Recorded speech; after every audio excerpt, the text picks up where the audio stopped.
Sebab objektif kita hari ini, bila sebut tadi ada pelajar pada banyak tempat, kita bukanlah nak baca satu persatu lah, ibarat teks daripada kitab satu persatu. Tapi kita nak bagi kefahaman saja pada hari ini agar boleh untuk kita praktikal buat dalam kehidupan seharian. Bila mana sebut berkaitan taharah, kebanyakan fuqaha akan memulakan kitab mereka dengan babu taharah. Majoriti fuqaha. Cuma ada sebahagian kitab seperti Fathul Mu'in dan lain-lain tidak dimulakanlah dengan kitab taharah, tetapi dimulakan dengan babu solah. Tetapi kalau kita tengok majoriti para fuqaha memulakan kitab mereka dengan babu taharah. Jika kita lihat hadis Arba'un fil Ahkam, 40 hadis hukum yang dikarang oleh Imam Muziri. Selalu kita dengar Arba'un An-Nawawiyah, hadis 45 Nawawi. Ini Arba'un fil Ahkam, 40 hadis hukum yang dikarang oleh Al-Imam Al-Muziri. Kita selalu dengar hadis 45 Nawawi. Kedua-dua mereka ni wafatnya hampir. Maksudnya umur mereka tak jauh beza lah, bukan umur tak jauh beza, tarikh kewafatan. Imam Nawawi wafat 676 Hijrah. Manakala Imam Munziri 20 tahun awal dia wafat. Iaitu lebih kurang 656 Hijrah macam tu. Lebih kurang tu, takriban. Jadi kedua-dua kitab ni penting. Tetapi Imam Munziri ketika menulis Arba'un fil Ahkam, beliau mengumpulkan 40 hadis yang penting dalam hukum hakam. Dan beliau memulakan hadis pertama adalah la yuqbalullah salatun bighairi tuhur atau kama qala, iaitu tidak diterima solat dalam keadaan tidak bersuci. Jadi bagaimana seseorang itu untuk bersuci? Ini perkara yang mana kita akan bicarakan pada hari ini.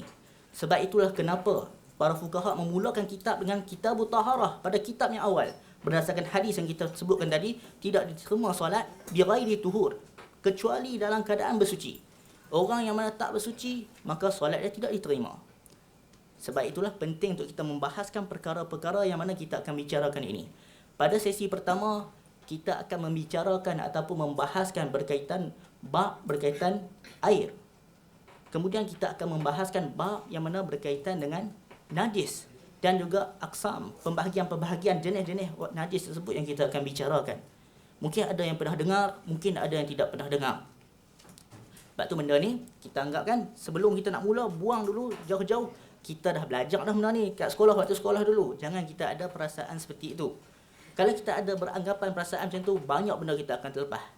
Sebab kita dah dalam mindset kita, benda ni dah kita dah belajar dah. Saya pernah tanya, saya tulis, kan kita sekarang ni dalam sosial kat Telegram ke apa, kita boleh buat macam undian, tengok A atau B. Ataupun lah, senang kita kata. Saya pernah tulis kat situ tentang air mujawir dan air muqalib. Air mujawir dan air muqalib. Dan ada juga saya tengok pelajar pengajian Islam atau bersyariah degree tak pernah dengar perkara tersebut. Saya tulis, ada yang pernah dengar ataupun tahu air muqalib dan air mujawir. Kemudian ada juga yang mana yang Islamic Studies dalam syariah ataupun dalam degree mereka, tapi mereka tak pernah dengar berkaitan hal ini. Sebab itu nak sebutkan, jangan kita anggap benda-benda ni adalah benda biasa. Maksudnya kita dah tahu dah. Yang kita belajar di sekolah dahulu adalah asas. Kita nak tahu lebih, kita kenalah pergi masjid. Pergi ke masjid dengan kuliah-kuliah yang diajar berkaitan bab-bab yang mana kita akan bicarakan ini. Jadi sebab itu hari ini kita akan membahaskanlah beberapa perkara. Dan kalau ada soalan boleh tanya lagi. InsyaAllah 10 suku lagi kita akan buka lah sesi soal jawab. Kalau malu tanya secara lisan boleh tulis. Tak ada masalah. Kalau rasa malu, sebab ada live ni tak apalah, lagi tak ada soal jawab, tak ada live. Jangan malu, tanya je bab berkaitan hal ini. Sebab kalau kita malu, kita akan terlepas banyak perkara. Sekarang kita akan bermula bab yang pertama yang mana kita akan membicarakan ataupun kita akan bahaskan, iaitu bab berkaitan air. Kita kena ketahui bahawasanya air merupakan perkara penting untuk dalam bab berkaitan taharah. Dan air ini dibahagikan kepada beberapa bahagian oleh para ulama. Air yang mana kita ketahui yang pertama adalah air mutlak. Zaman ini mungkin senang, tak ada masalah. Tapi kita kena ingat, bab yang kita bicara ni, kita ingat, bayangkan kalau kita travel masuk hutan. Kita macam mana kita nak beristinja, macam mana kita nak bertaharah. Sekarang ni mungkin tak ada masalah. Air mutlak, air paip lah, senang. Itu, senang, simple, tak ada masalah. Tapi kita kena fikir, keadaan kita travel masuk hutan, ketika itu barulah kita akan menghargai benda-benda yang kita belajar ini. Demikian kalau belajar bab istinja ataupun istijmar, guna batu ataupun tisu. Mungkin kita kata tak ada keperluan, kita anggap macam tu. Tapi kita kena ingat, ada tempat-tempat yang mana bekalan air terputus. Maka ketika ni benda-benda tersebut praktikal. Penting untuk kita ketahui apa syarat-syarat untuk istinja ataupun istijmar menggunakan batu ataupun tisu. Sebab tu kita kena beri perhatian berkaitan bab yang mana kita nak bicarakan pada hari ini.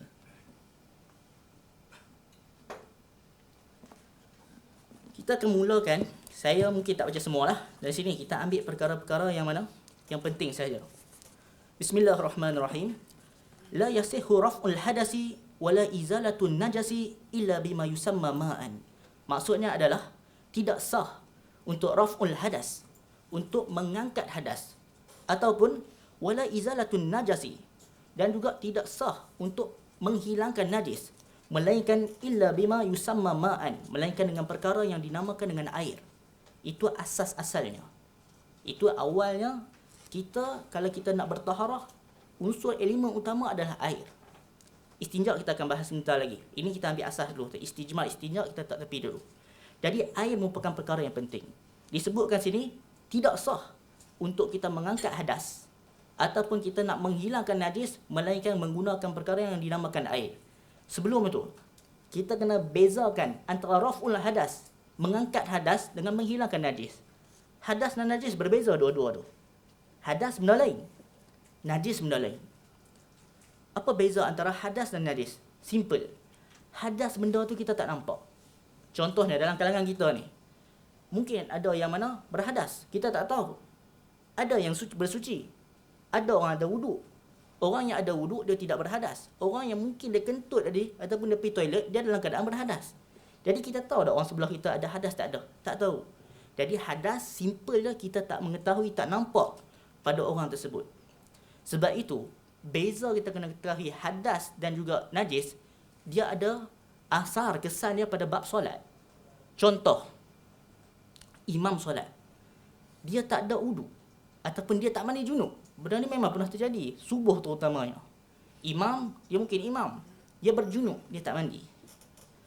Makmum tak tahu, kita tahu dah imam tu berwuduk ke tak, kita tak tahu. Tapi kita, zon kita, sangkaan, berat sangkaan kita, dia ada wuduk. Kita tak disebutkan, tak diwajibkan pun untuk tanya imam ada wuduk tak? Tak wajib. Sebab kita berat sangkaan, kita tahu dia ada wuduk. Rupanya imam tak ada wuduk, dia dalam keadaan berhadas. Solat kita makmum sah dari belakang. Imam Nawawi menyebutkan dalam Raudatul Talibin, sekiranya kita dah zon berat sangkaan imam ada wuduk, kemudian rupanya dia tak ada wuduk sebenarnya, Imam Nawawi kata fala qada'a alaih, maka tak wajib untuk qada makmum di belakang. Sebab apa? Sebab itu imam berhadas, kita tak tahu benda yang mana tersembunyi. Dia hadas tak hadas kita mana tahu. Tetapi jika imam bernajis, hukum dia berbeza. Contoh, imam bernajis ada kat pakaian dia, kita nampak imam tersebut dia bernajis pada pakaian yang zahir, kita nampak, kita tetap menunaikan solat belakang dia, maka itu tidak sah.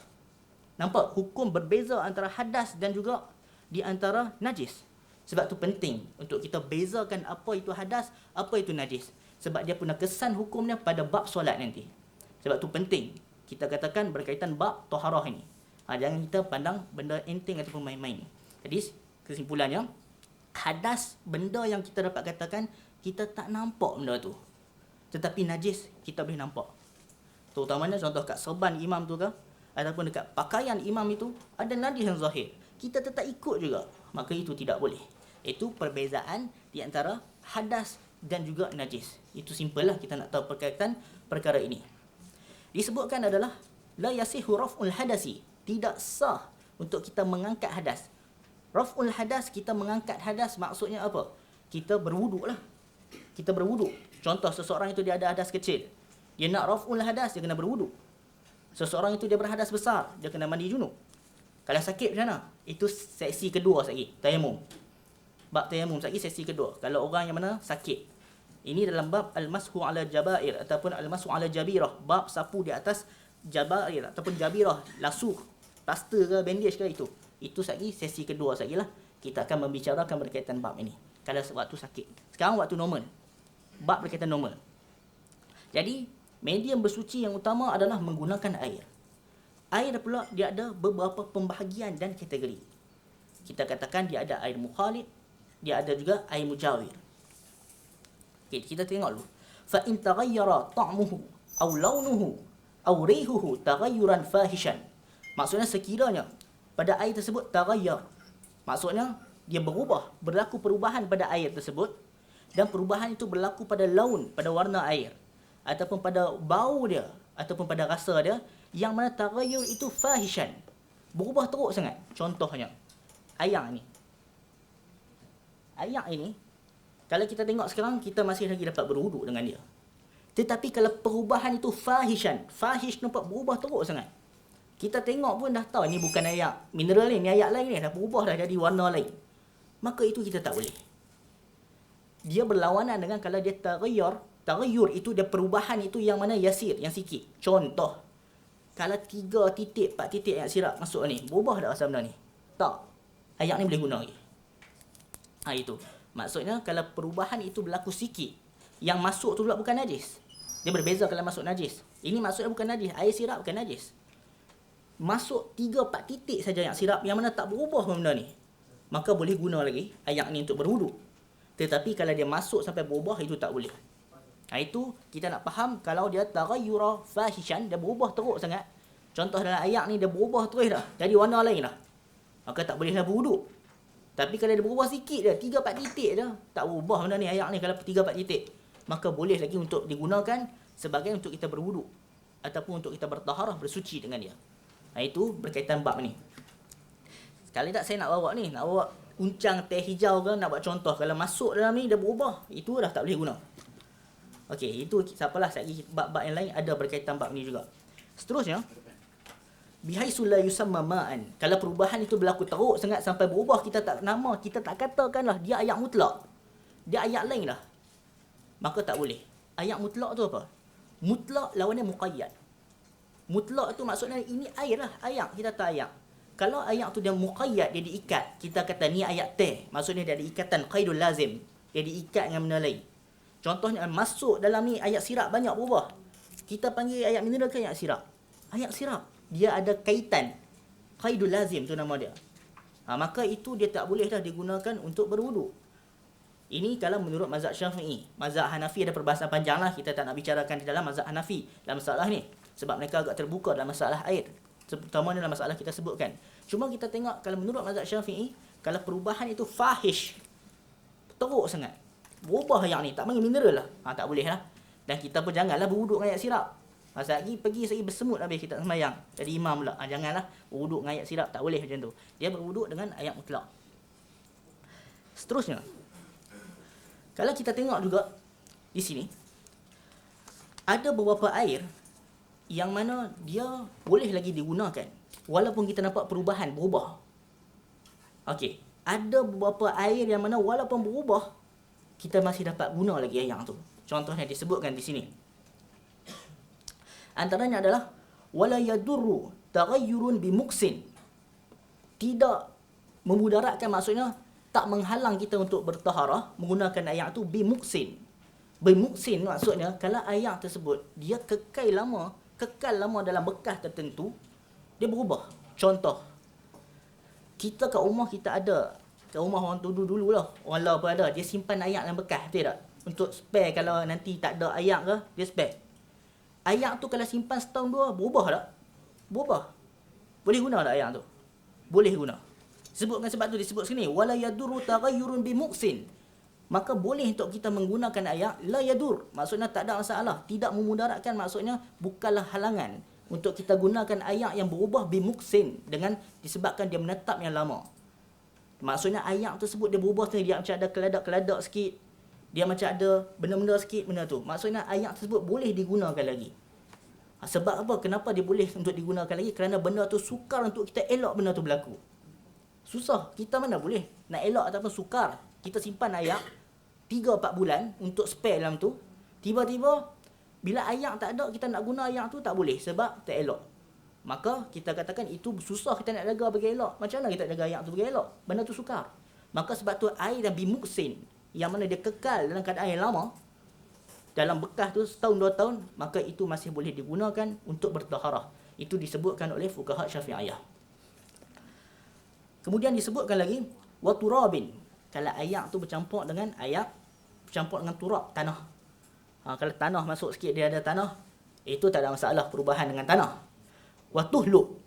Dan juga tuhlub kita katakan seperti mana kalau dia ada seperti keledak-keledak kat situ sikit.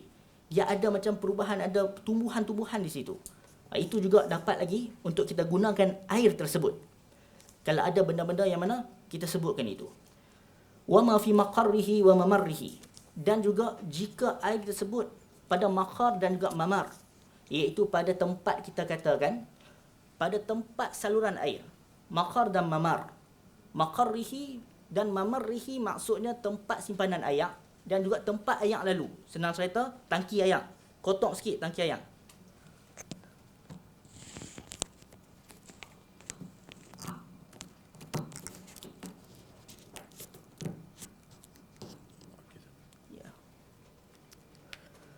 Contohnya kita katakan tadi, wa ma fi maqarrihi wa mamarrihi. Kalau perubahan itu berlaku pada mamarrihi dan juga maqarrihi, maqar kita katakan tempat tangki simpanan air. Contohnya kat mana-mana tempat, dan juga kita tengok air tu kita buka pipe dia macam berubah sikit, dia warna dia berubah sikit. Kalau perubahan disebabkan benda berada di tangki dan juga mamar pada tempat laluan air, maka itu tidak ada masalah, boleh guna. Kerana perubahan itu sukar untuk kita elak. Bukannya kita saja pergi letak benda-benda tersebut. Tak, kita nak guna air pipe. Tapi air tersebut terpaksa melalui sistem itu. Dia terpaksa melalui mamar, tempat laluan itu, dan adalah sikit benda-benda yang mana kita katakan ada yang mana menyebabkan air itu berubah sikit. Maka boleh untuk kita menggunakan. Jadi kita katakan asalnya kalau air biasa ini kita katakan kita letak apa-apa dalam ni dia berubah, tak boleh dah. Clear dalam tu. Tetapi kalau ada beberapa tempat diberi pengecualian. Seperti kita sebutkan tadi, air yang mana bimuksin, dia duduk menetap dengan lama. Ataupun air tersebut dia bercampur dengan biturabin, dengan tanah. Ataupun dia ada tuhlub, iaitu dia ada macam tumbuh-tumbuh sikit dalam tu lah. Macam kita kata ada tumbuhan-tumbuhan sikit, lumut-lumut sikit. Lebih mudah faham, dia ada lumut-lumut sikit tu, itu tak ada masalah. Boleh untuk kita gunakan air tersebut. Dan juga kalau perubahan itu berlaku wa ma fi maqarrihi wa mamarrihi, benda-benda perubahan berlaku pada tangki dan juga berlaku pada tempat air tu keluar, maka itu masih boleh digunakan. Yang seterusnya, kita kena bezakan juga air mukhalid dengan air mujawir yang kita sebutkan tadi. Sebelum kita teruskan tadi, ada apa-apa yang mana tak faham tadi? Boleh tanya. Kalau tak ada apa, boleh tanya terus. Boleh kita teruskan lagi. Tak ada apa, okey.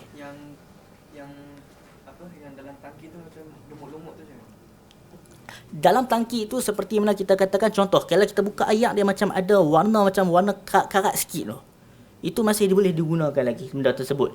Dan juga kalau dalam tangki tersebut kita katakan dia kadang-kadang tangki dia ada macam kotak sikit kat situ, kita kena bezakan najis dan kotak. Itu dalam bab najis yang lain pula, kita kena bezakan antara najis dengan kotak.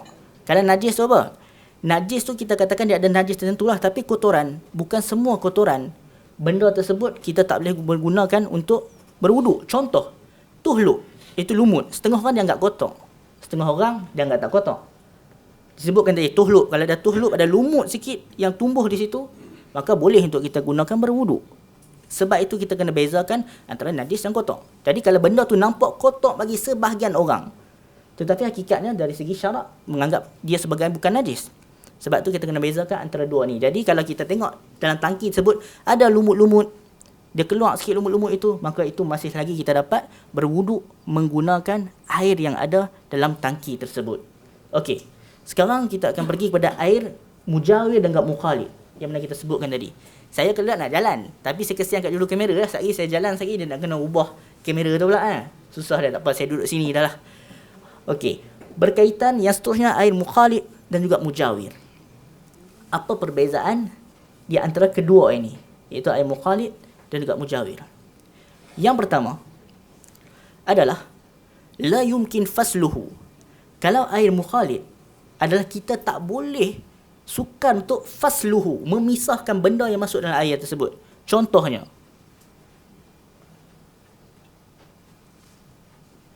ini kalau air ni kita letak air dalam ni, kita letak gula, kemudian boleh tak kita dah larut dah gula tu, kita nak pisahkan gula ni dari air? Tak boleh. Maka itu air yang kita katakan mujawir, kita tak boleh gunakanlah untuk berwuduk. Tetapi sekiranya itu mukhalid, itu mukhalid. Terbalik dia, mukhalid. Tetapi mujawir, air mujawir, jika air tersebut dia masuk sesuatu benda yang mana bima yumkin fasluhu, kita boleh pisahkan. Contoh, kat sini masuklah apa-apa, ni ada air, kita masukkan ataupun termasuk dalam ni pen, kita boleh pisahkan. Maksudnya boleh lagi guna air ni. Itu mujawir. Bezakan antara mukhalid dengan mujawir. Kalau mukhalid, dia masuk macam tu, la yumkin fasluhu, yang mana tak boleh entah kita pisahkan. Dia masuk dalam ni gula. Kalau gula, contoh ni alam ni ada air, kemudian gula dan larut dah gula tu.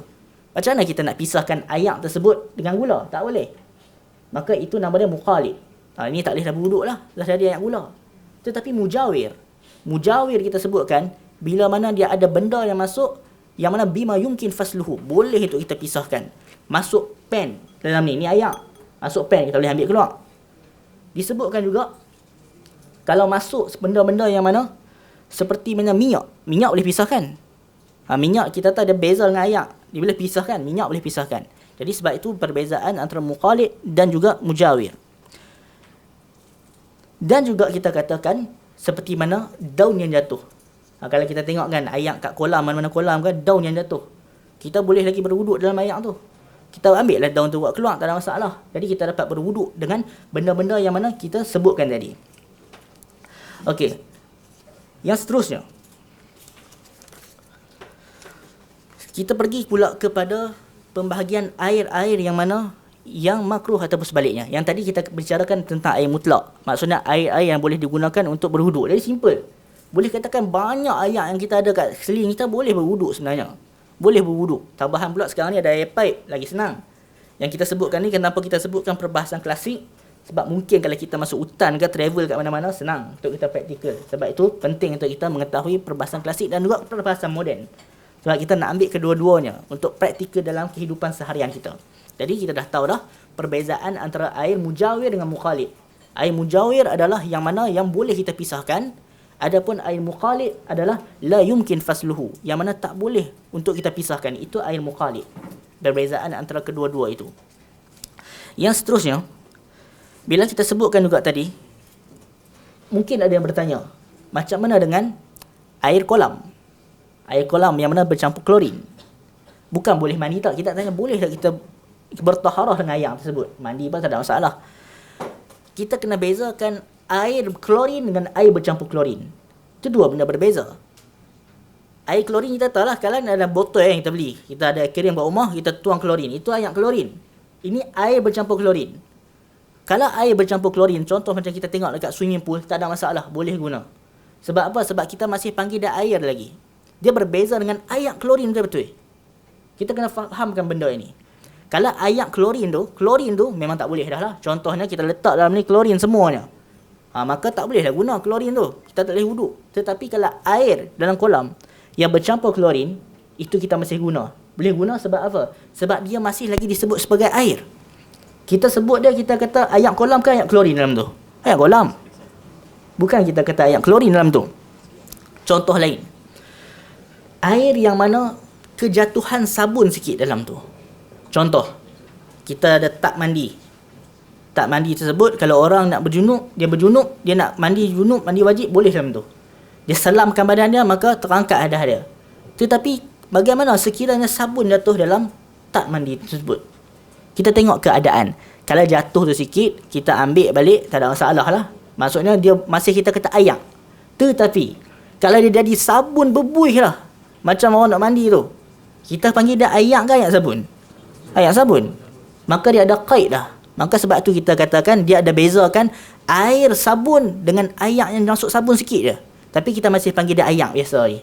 Itu kena bezakan antara kedua-dua itu. Sebab itu kita katakan air yang mana yang tidak boleh digunakan adalah air yang mana qaidul lazim. Jadi kaitkan, ada kaitan sesuatu. Kalau air itu pada asal penciptaannya tak ada masalah. Air laut tak ada masalah, boleh untuk kita gunakan. Kerana apa? Kerana Nabi SAW sendiri menyebutkan wa tahuru ma'uhu, iaitu air dia itu adalah suci, boleh digunakan untuk bertaharah. Itu berkaitan air laut. Bahkan jika kita tengok asbabul wurud, hadis ini dia ada dalam riwayat Abu Daud dan lain-lain dengan lafaz yang panjang. Kalau kita buka Bulughul Maram, dia ikhtisar, dia pendekkan dah.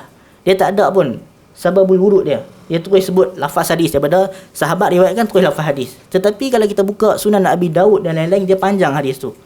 Iaitu sahabat mereka pergi berlayar, kemudian mereka pun nak tanya macam mana cara untuk berwuduk kepada Nabi SAW. Jadi sebab tu ini penting untuk kita ketahui, sahabat bertanya bagaimana untuk beribadah. Jadi sebab tu pun kita kena bertanya lah. Kalau kita tak tahu berkaitan cara untuk ibadah. Sebab tu sekali, mungkin pukul 10 ke, 10 suku, ada soalan, tanya, tak ada masalah. Boleh tulis dan boleh tanya terus kedua-duanya. Boleh je, tak ada masalah. Seterusnya kita pergi pada air-air yang mana dimakruhkan untuk digunakan.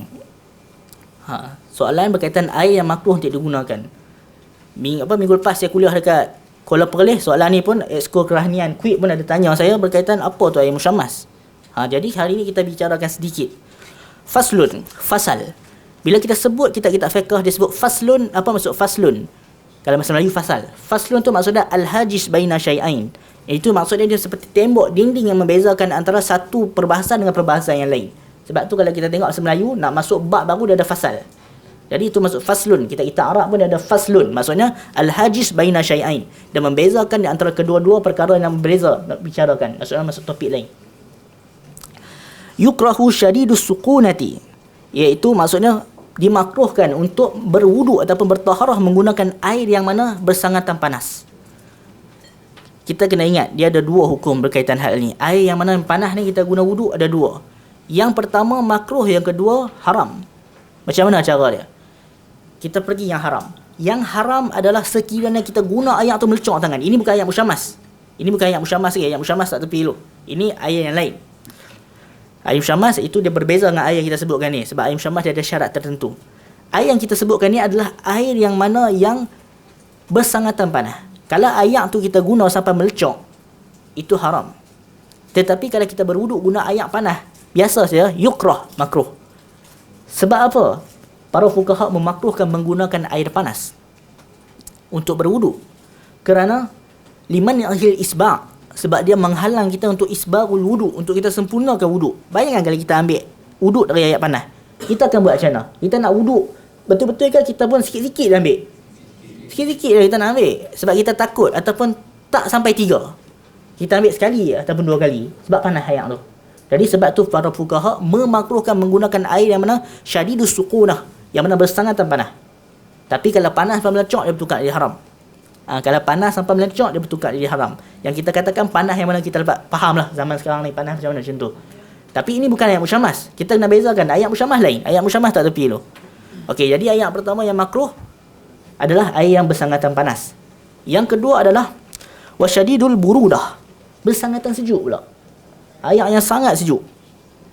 Maka air yang bersangatan sejuk ni pun antara air yang mana dimakruhkan untuk kita gunakan berwuduk ataupun bertaharah.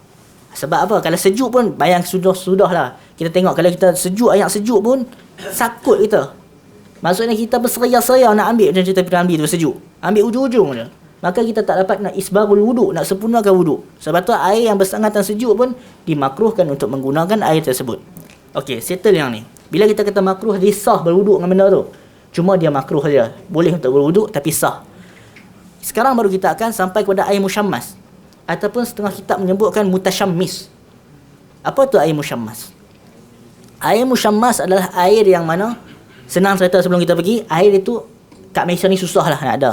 Dia mungkin ada kat negara-negara panas. Macam di Tihamah dan lain-lain. Maksudnya di negara Malaysia ni sukar kita nak cari.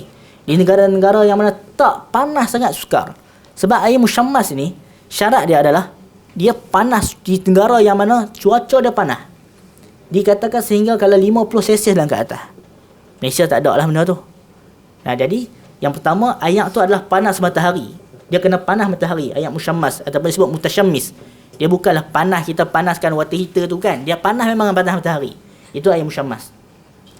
Yang kedua, air itu dia kenalah berada dalam bekas yang ditempa, seperti mana besi dan lain-lain yang mana bekas ditempa. Kita fahamlah di dalam bekas tertentu. Jadi ini antara syarat untuk menjadikan suatu air itu musyammas, iaitu air yang mana dapat direct daripada matahari. Air tersebut maksudnya panas matahari itu, sinaran memancar itu direct.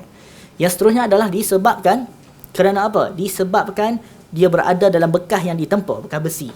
Seperti benda bekas besi. Jadi sebab itu air musyammas ni kita kata susah nak ada kat Malaysia. Yang nak ada kat Malaysia pun mungkin kalau syadidus suqunah, yang mana bersangatan panas yang tadi. Dia bukanlah air musyammas. Jadi sebab tu kita tak panjanglah ke air musyammas ni, sebab benda tu sukar untuk terjadi dalam kalangan kita ataupun dalam situasi kita berada di Malaysia. Cuma berkaitan air musyammas ni, dia ada perbezaan dalam kalangan fuqaha. Imam Nawawi, salah seorang ulama mazhab Syafi'i, beliau menganggap ayat musyammas ni tak makruh. Itu pandangan Imam Nawawi, salah seorang ulama besar mazhab Syafi'i.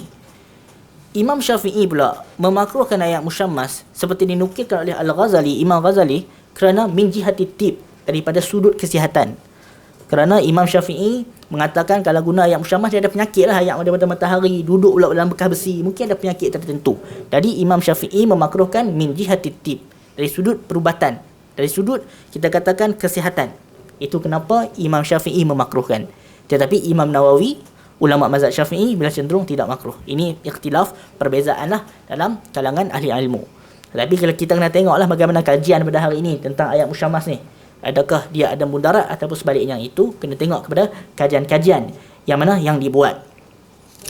Ini berkaitan air yang mana makruh kita sebutkan tadi. Yang pertama, air yang bersangatan panas. Yang kedua, air yang mana bersangatan sejuk. Yang ketiga, air musyammas. Jadi kita kena bezakan lah. Air musyammas bukan wati heater tu lah. Air musyammas tu air yang mana daripada matahari. Air yang mana maksudnya bukanlah matahari keluarkan air tak, memancar sinaran matahari yang panas tu. Lagi salah faham lah, bukan macam tu. Jadi itu air yang makruh. Yang seterusnya adalah berkaitan al-ma'u musta'mal. Ini juga antara benda yang ramai was-was. Berkaitan air musta'mal ni juga mungkin ada yang mana dalam kalangan kita yang was-was berkaitan perkara ini. Dalam isu ini, dia ada perbahasan dalam kalangan ahli ilmu. Sebelum tu, saya nak tanya, apa kefahaman? Boleh siapa terang tak? Apa tu ayat musta'mal sebelum tu? Apa? Boleh angkat tangan nak dengar? Hari ni cuti. Kalau tak cuti, hari ni boleh kita ambil buku Jawatan Mufti, bagi hadiah siapa dapat jawab lah.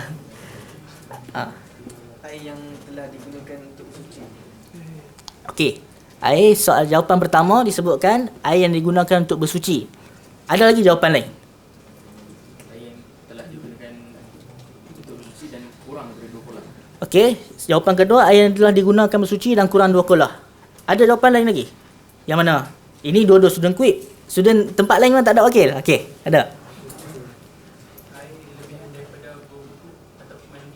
Okey, air daripada lebihan berwuduk atau mandi. Ada lagi tadi nak jawab ni? Siapa jawab lagi? Sekarang saya tengok jawapan tu, tak lagi baru saya tengok kefahaman macam mana. Ada jawab ni? Jawab dia tak apa, bukan orang kenal pun. Okey, tak ada. Semua ni lah, selingan sikit. Dahulu, bila dalam kelas, benda yang saya paling ingat, maksudnya benda yang saya paling ingat, bila mana contoh. Bila guru tanya, kita jawab, dan benda tu salah. Dan kalau benda tu salah, sampai sekarang kita akan ingat. Sebabnya benda yang salah tu lah kita akan betul-betul. Contoh per exam, periksa. Subjek yang dapat A, yang dapat markah penuh, jarang lah orang dia mana dia akan balik study balik. Tapi orang akan study yang mana subjek yang mana? Yang dapat rendah. Sebab tu kalau salah jangan malu. Kalau salah tu, jawapan yang salah tu lah kita akan ingat. Oh, jawapan yang betul yang macam tu. Jadi tak ada masalah lah kalau salah kat sini, sebab kita dalam proses mengajar dan belajar. Sebab tu saya saja tanya je tadi macam mana nak tengok pemahaman. Okey, bila mana saya tanya lain bukanlah bermaksud jawapan pertama, kedua, ketiga, keempat salah. Semua saja nak tengok macam mana kefahaman. Air musta'mal ni adalah air yang mana telah digunakan ketika bertaharah pada basuhan yang wajib. Itu. Tadi semua jawapan tadi ada yang betul lah boleh katakan jawapan tadi. Tapi kena tambah sikit. Apa maksud dia? Saya akan explain. Air musta'mal, air yang digunakan ketika bertaharah pada basuhan yang wajib.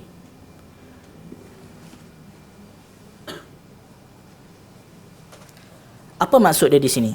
Basuhan yang wajib. Contoh, seperti mana seseorang itu dia berwuduk, dia basuh muka sekali. Yang wajib pada muka berapa kali? Sekali. Sunnah 3 kali. Jadi kalau seseorang itu basuh kali pertama dan jatuh air sisa munfasil, terpisah air daripada muka dia itu masuk ke dalam bekas yang kecil, cebok kecil itu je, maka itulah musta'mal. Maksudnya pada basuhan yang wajib. Adapun kalau basuhan kedua, wajib tak? Tidak, maka itu tidak musta'mal.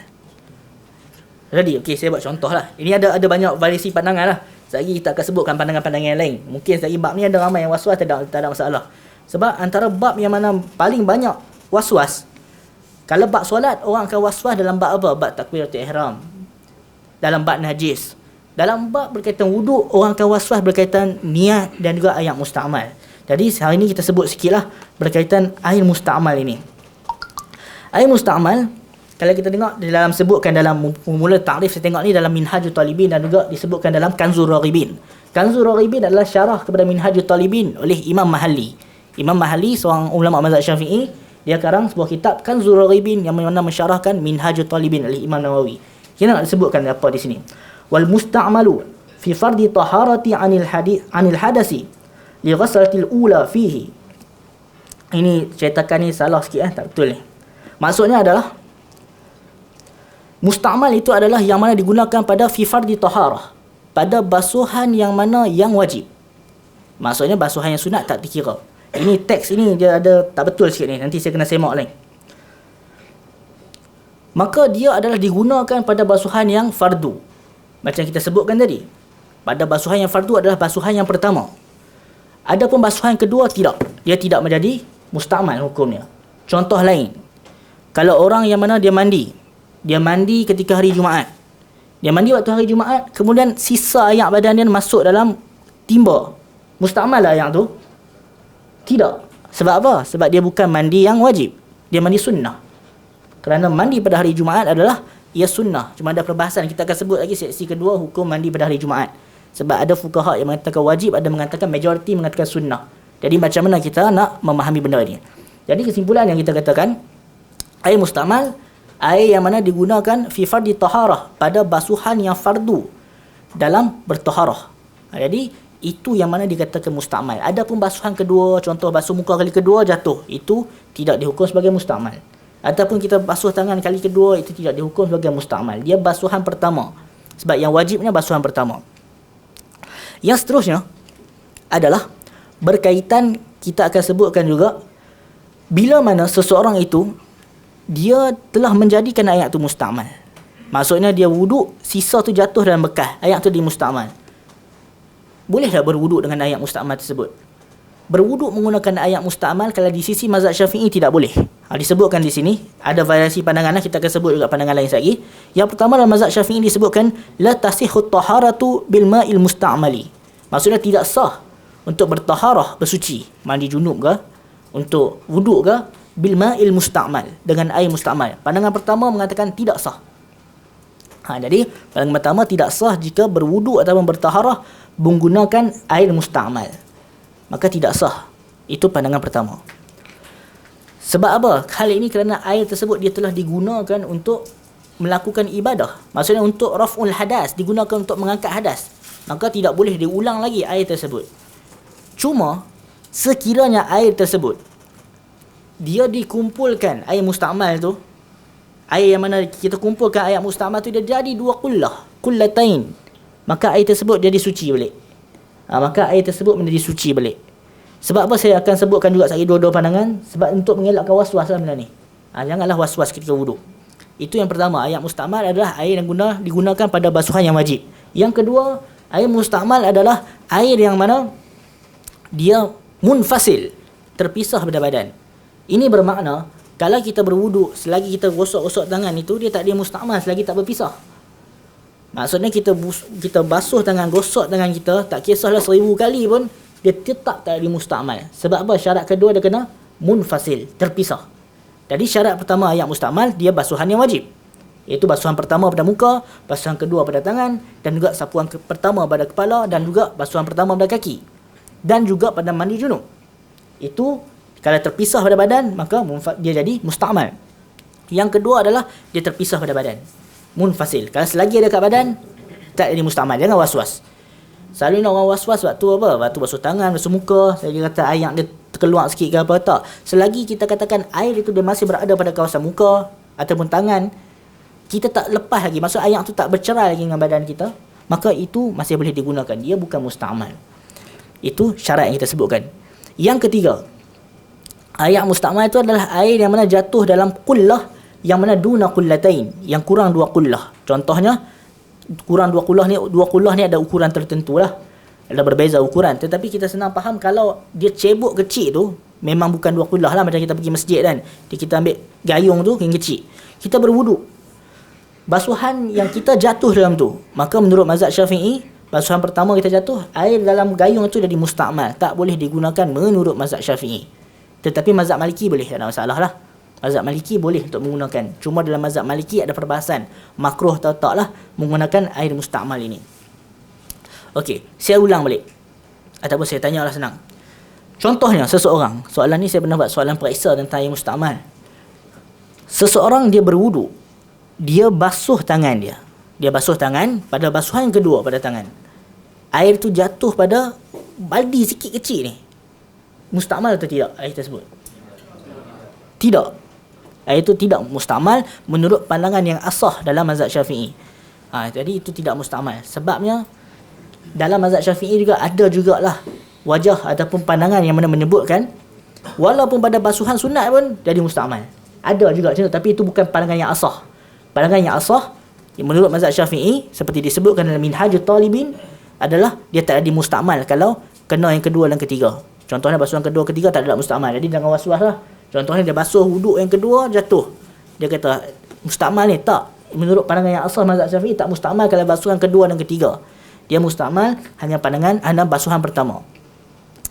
Yang seterusnya, hadis yang mana menjadikan kenapa yang membezakan 2 qullah ataupun tidak qullah, 2 qullah, berdasarkan riwayat izakana, jika air itu dia sampai qullatain, dia sampai 2 qullah, lam yahmilil qabas, maka air itu tidak menanggung qabas, kekotoran, najis. Maksudnya kalau air itu dia lebih daripada 2 qullah, kalau jatuh sesuatu dalam air tersebut, contohnya kita, dan bukan 2 qullah tu 2 qullah Malaysia, qullah, bukan qullah, qullah, air itu jatuh, air yang berada 2 qullah, ada ukuran tertentu lah, kita akan sebutkan nanti sesi kedua. Air yang mana banyak itu jatuh najis dan tak berubah pun air, maka boleh digunakan lagi lah ayat tersebut. Itu kalau ayat 2 qullah. Dia ada beza lah. Bab 2 qullah ni panjang dan saya tak nak sebutkan kat sini. Sebab apa? Selagi nanti ramai yang mana yang mungkin akan keliru. Sebab kita akan buat yang sekarang ni, yang awal ni untuk pengenalan saja. Bab berkaitan air 2 qullah ataupun tidak 2 qullah ni mungkin pada perbahasan yang lain yang mana kita dapat bahaskan dengan lebih terperinci. Sebab dia beza antara kalau yang jatuh tu najis dan juga dengan benda yang suci tapi mustakmal. Itu dua benda berbeza lah. Dia ada berbeza antara hukum najis dan mustakmal. Sebab ayat mustakmal bukan najis. Ayat mustakmal dia tahir. Dia suci. Dia tahir fi nafsihi. Dia suci untuk diri dia tetapi dia tidak dapat mutahhir li ghairihi. Dia tak dapat mensucikan yang lain. Jadi hukum ayat mustakmal tu suci tapi tak dapat mensucikan yang lain di sisi mazhab Syafi'i. Jadi kalau ayat mustakmal jatuh dalam ayat yang mana 2 qullah, yang mana ayat tu dah memang banyak dah dalam 2 qullah, maka masih boleh guna lagi ayat dalam qullah tersebut. Kita kena bezakan qullah yang mana yang berada 2 qullah ataupun bukan 2 qullah. Contohnya, kalau qullah yang mana besar kat masjid tu semua 2 qullah, tak ada masalah. Kita wuduk, ayat jatuh dalam tu. Adakah ayat tu mustakmal? Tidak. Sebab ayat tu 2 qullah. Yang kita katakan mustakmal kalau duna qullatain, tak sampai 2 qullah. Macam dalam cebok tu. Ayat jatuh tu basuhan pertama, barulah dia menjadi air mustakmal itu. Jadi dalam bab ni jangan was-was lah. Kalau ada soalan tanya ada berkaitan hal ni, tak ada masalah. Jadi kesimpulannya dalam mazhab Syafi'i, air mustakmal dia tahir fi nafsihi, suci untuk diri dia, zat air itu suci, tapi dia tidak boleh mutahhir li ghairihi. Dia tak boleh digunakan untuk bersuci yang lain, untuk mensucikan orang lain. Di sisi mazhab Syafi'i. Tetapi di sisi mazhab Maliki boleh. Di sisi mazhab Maliki boleh untuk menggunakan air mustakmal itu. Ini ada disebutkanlah dalam Syarhus Shaghir dan lain-lain. Itu perbahasan yang panjang yang lain. Sekarang kita pergi juga kepada masalah yang seterusnya, iaitu masalah yang mana kita akan sebutkan berkaitan izalatun najasah, berkaitan membersihkan najis. Iaitu kita kena ketahui para fuqaha membahagikan najis kepada beberapa jenis yang mana kita tahu, kita belajar dari kecil lah. Iaitu bila mana pembahagian sebagai mutawassitah, mughallazah dan juga mukhaffafah. Pembahagian 3 pembahagian ni penting untuk kita ketahui. Kita katakan ya, penting. Dia penting dekat mana? Di mana kepentingan untuk kita mengetahui 3 pembahagian ini? Dia yang membezakan antara 3 ini adalah ketika cara membasuh. Ketika mana cara membasuh. Sebab tu para fuqaha membezakan 3 ini. iaitu mutawassitah, mughallazah dan juga mukhaffafah, yang membezakan cara pembasuhan. Contohnya kita katakan, kalau saya bagi contoh ni, kalau najis ataupun tahi dia duduk atas kapet, macam mana cara kita nak mensucikan dia? Adakah kita perlu ambil kapet semua tu buang ataupun macam mana? Kerana memang ada kes, ada kisah yang berlaku betul di masjid, yang mana masjid itu ada najis ataupun ada orang dia cilik bilik, dia nak pergi toilet, terlepas atas tu. Bukan budak-budak, orang besar. Sebab itu makruh kalau kita dalam keadaan solat, kita nak solat ni, kita terasa sakit perut, tapi kita terus solat, makruh hukum dia. Sedangkan masa masih panjang banyak, dia solat terus. Kemudian tengah-tengah solat, dia rasa sakit perut, dia pun keluar. Bila dia keluar, terlepas atas kapet tersebut.